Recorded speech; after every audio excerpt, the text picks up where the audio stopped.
Here we will just want to take a few minutes and talk about what is actually in the Constitution.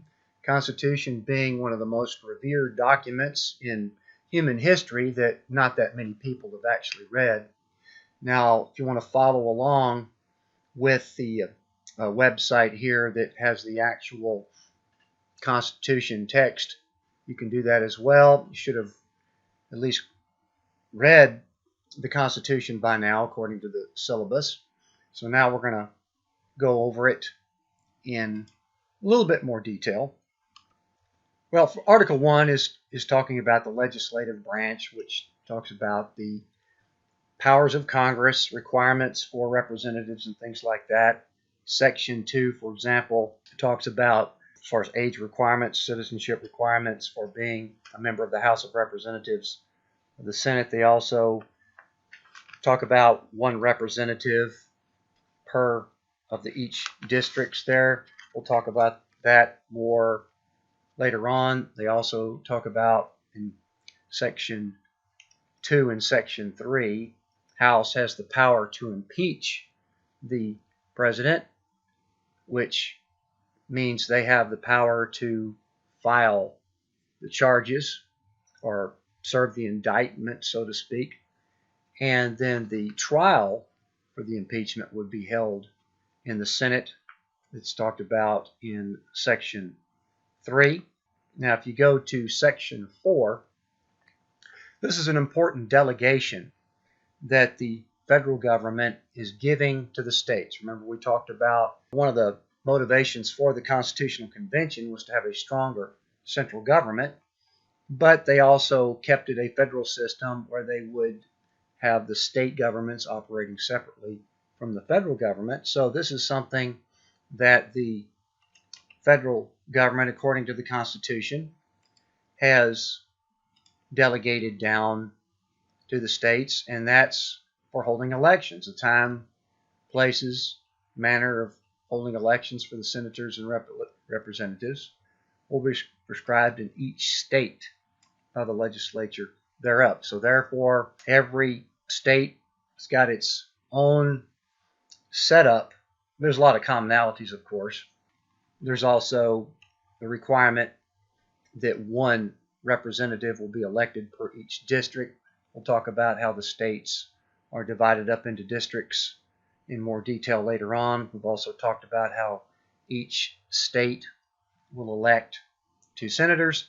So the way that each state does that is according to their own setup. So that's an important delegation, one of the few that's actually written in the Constitution, and then we'll talk about the Bill of Rights later on.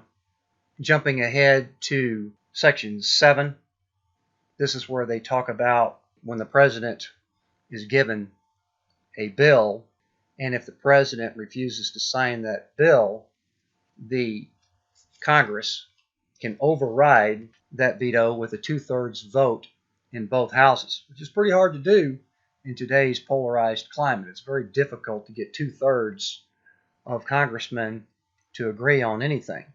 But it is part of the checks and balances that if it is a bill that's popular to the United States people and we have a stubborn president who doesn't want to sign it, well, it's possible Congress could override that veto and put it into law. It doesn't happen very often. It hasn't happened. Well, it only happened once in the Obama administration in 8 years. Probably one of the most important sections of the entire Constitution is Section 8 in Article 1, talking about the expressed powers of Congress. So let's just go ahead and look at that.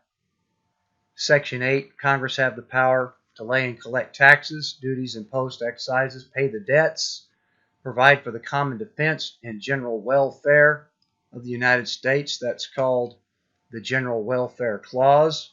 It's an expressed power, but that's also pretty broad. So you can see some of the other powers that Congress has. Borrow money, very importantly, to regulate commerce. That was one of the things that the federal government under the Articles of Confederation could not do, and they were really hamstrung by that. Here's some other things that it can do as in charge of copyrights. Let's see. It can also, this is important, only Congress can declare war. These are some of the expressed powers in the Constitution given to the Congress, which of course the legislative branch has the power to make the laws, which makes it somewhat a little bit more predominant than the other two branches. At least that was the original intent. The last sentence here in Section 8 is also a very important one.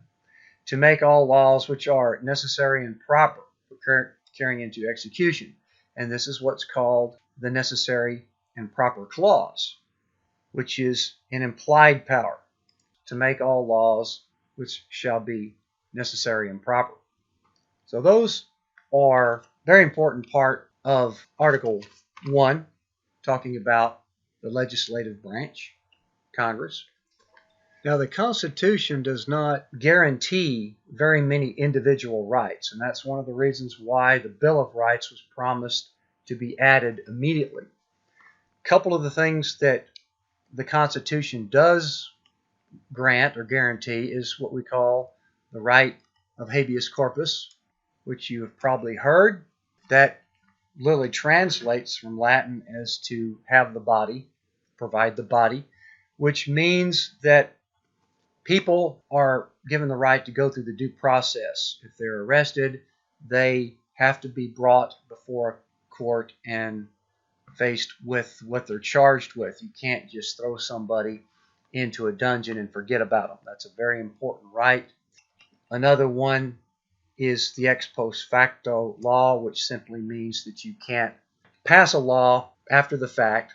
You can't catch somebody doing something that's legal, but you don't like it. So then you go pass a law and then go back and arrest them. Can't do that. Now, of course, after you pass the law and then they do it, then they're subject to the arrest. But you can't pass the law and then go back and arrest somebody. So these are just some very basic individual rights that are stated in the Constitution.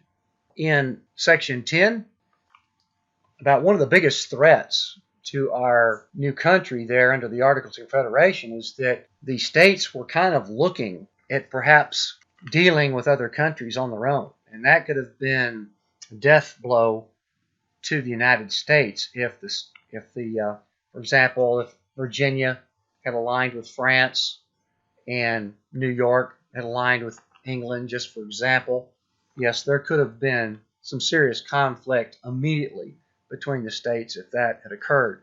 So Section 10 is extremely important, that states that no state shall enter into any treaty. Also, what is called the Interstate Compact Clause is that states really can't go into agreements with each other unless that's approved by Congress. So again, that's just a safeguard against states, aligning together to perhaps rebel against the United States government. Again, that's been fairly unlikely throughout our history, except for the Civil War. But the Interstate Compact Clause is to where if states want to come together and agree on something, well, they go through congressional approval. There's one that's very local to our area here, the New York, New Jersey Port Authority.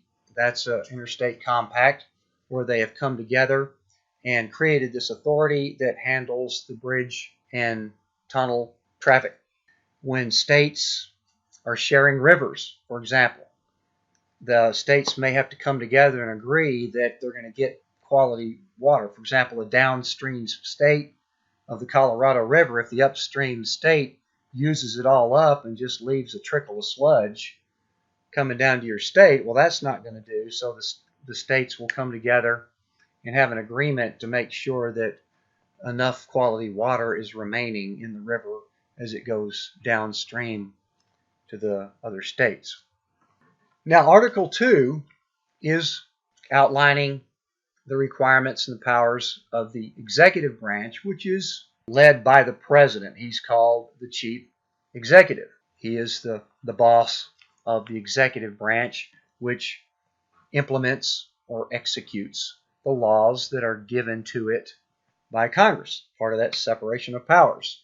Congress makes the laws and then they hand it over for the executive branch to implement that law out into the world and enforce it, regulate it, whatever is needed to be done. Now, the first thing they outlined in Article 2 was the method for electing the president. They were still concerned about a president becoming too powerful, and if he was elected by pure popular vote, then could potentially get a populist or a demagogue that could amass a lot of popular power and then perhaps take over the other branches. So what they wanted to do was filter the votes for the president through these electors in a similar manner that they did with the representative republic, where we elect our representatives through these districts and through the Senate. It is kind of complicated and controversial. We've had a few elections where the candidate that had more of the popular vote did not win the election because they did not have a majority of the electoral votes. And that occurred just in 2016 between Donald Trump and Hillary Clinton. Now, Section 2 talks about the powers of the president, first being that he's commander-in-chief. So in a democracy, we've established this norm of having the military be controlled by civilian leadership, so that you have a little bit of checks and balances there, that military leaders may have other priorities that may bias them towards military conflict or whatever. But again, some of our best presidents have been former generals, so it's not that there's a concern in America. There are other countries where military dictatorships are in charge, and they've usually been pretty unstable. But the president is the commander-in-chief for a few reasons, primarily so that he will have the flexibility to act in an emergency. Of course, we've already talked about how Congress has the power to declare war, and the Congress has not declared war since World War II. There's logical reasons for that, even though they weren't intended to get that out of hand, you could say. But it's logical to have the president be ready and flexible, able to mobilize troops if there's a threat. He can't sit around and wait for Congress to make some sort of decision. He can perhaps take care of problems, or at least be on ready, or mobilize, or send help to our allies, things like that, that are fairly logical for the president to do. Now, as far as getting into war, that's a different ball game. But the president is designated commander-in-chief.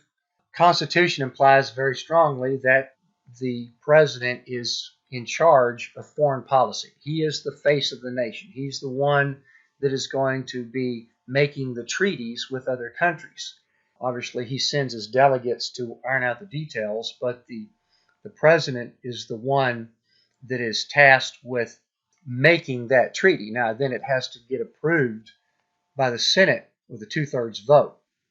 Because it's difficult for the Senate to find 2/3 of its membership to agree on anything, what presidents have been doing for the vast majority of time for the past several decades is making what we call these executive agreements.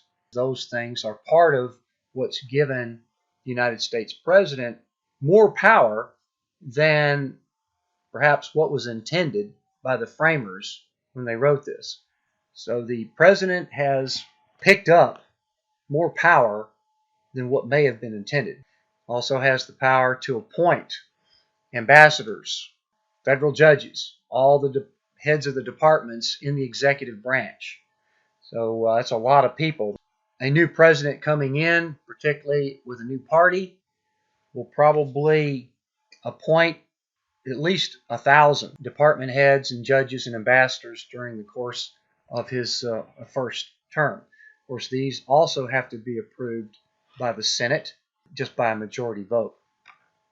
Now, in Section 3, it actually states that the president will give a State of the Union in front of Congress.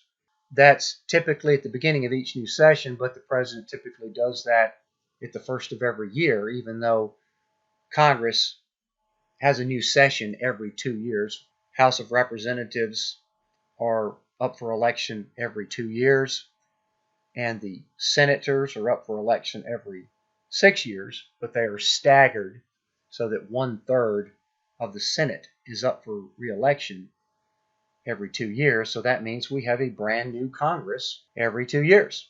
The president, since he's the only person that's elected by all of the people of the United States, he's the face of the nation. Considerable more publicity for him or her to be elected. So therefore, the president can then step in to the new office there and says, okay, this is what the American people elected me to do. So I'm setting the agenda. So the State of the Union is where he lays that out for Congress. The American people elected me to do this. So Congress, get to it. Start doing these things, making these laws, making these changes, whatever it is, and I'll sign them into law. Part of the separation of powers there. The president can't actually make the laws, but he does have a lot of influence in setting the agenda. And of course, the president's branch, the executive branch, will actually be taking that new law and then running with it, implementing it, enforcing it out into society. The executive branch, as you can imagine, the president is tasked with faithfully executing the laws that have been passed by Congress. Article 3 is fairly short and sweet, talking about the judicial branch, the Supreme Court, and the so-called inferior courts below that. But you have the Circuit Court of Appeals right below the Supreme Court.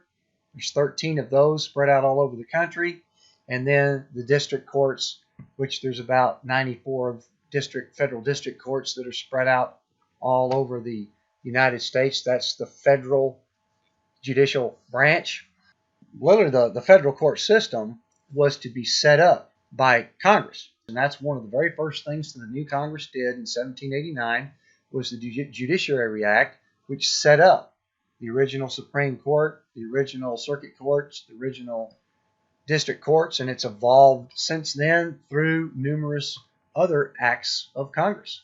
Framers of the Constitution decided that federal judges would be appointed for life. This is called in terms of good behavior. So as long as the judges behave themselves, I guess you could say, they have that job for life. The primary goal for that was to insulate the judges from the election process, because in order to get elected, you have to raise money, you have to make a lot of promises, you have to declare, at least in today's world, you have to declare a party membership, and so that would potentially make judges a little bit more beholden to certain things. You know, there are several states that elect their judges, and there doesn't seem to be an issue with that, but on the federal level, they wanted to not deal with that, so federal judges are appointed, and they're there for life.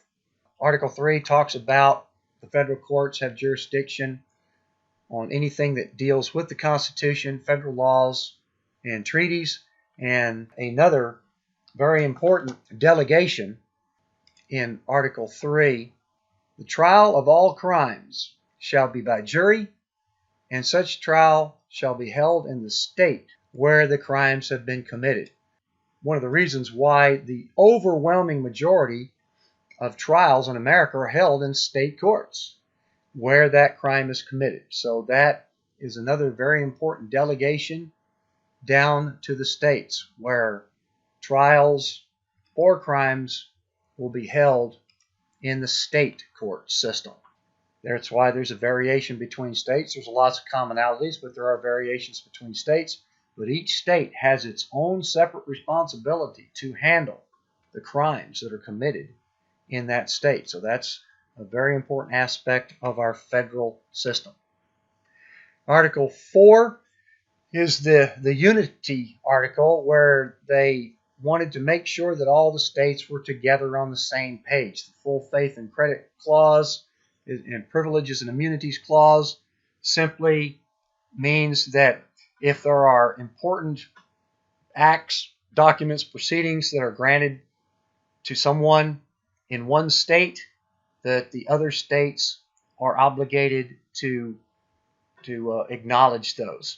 Of course, now there's a lot of variation on that. There are certain licensing requirements that states take on themselves.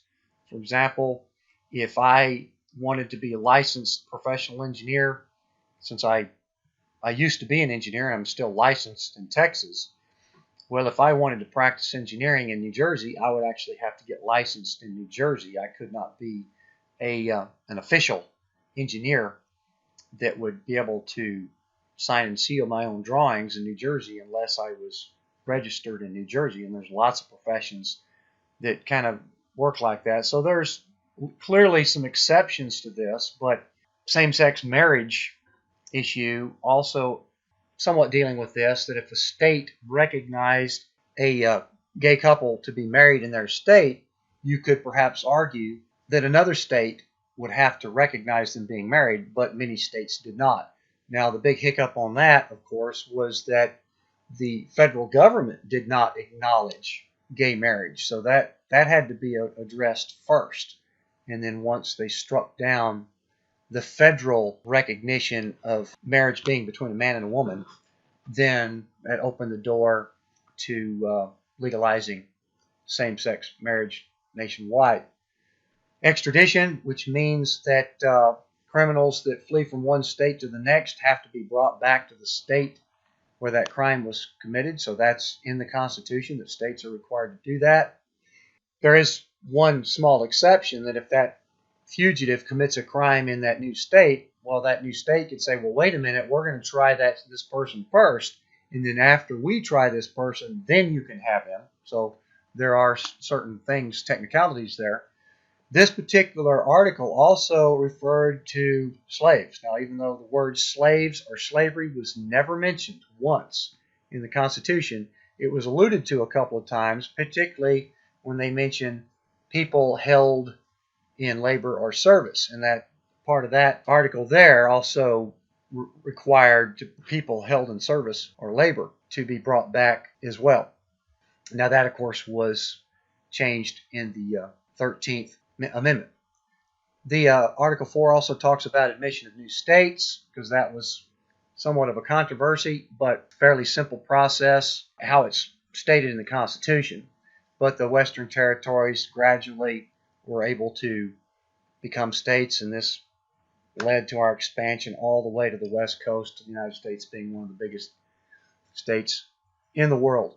Another guarantee, since there's not a whole lot of individual rights guaranteed in the Constitution, one of them was in Article 4 that the Constitution guarantees a Republican form of government, and that does not mean the Republican Party. That means a representative form of government.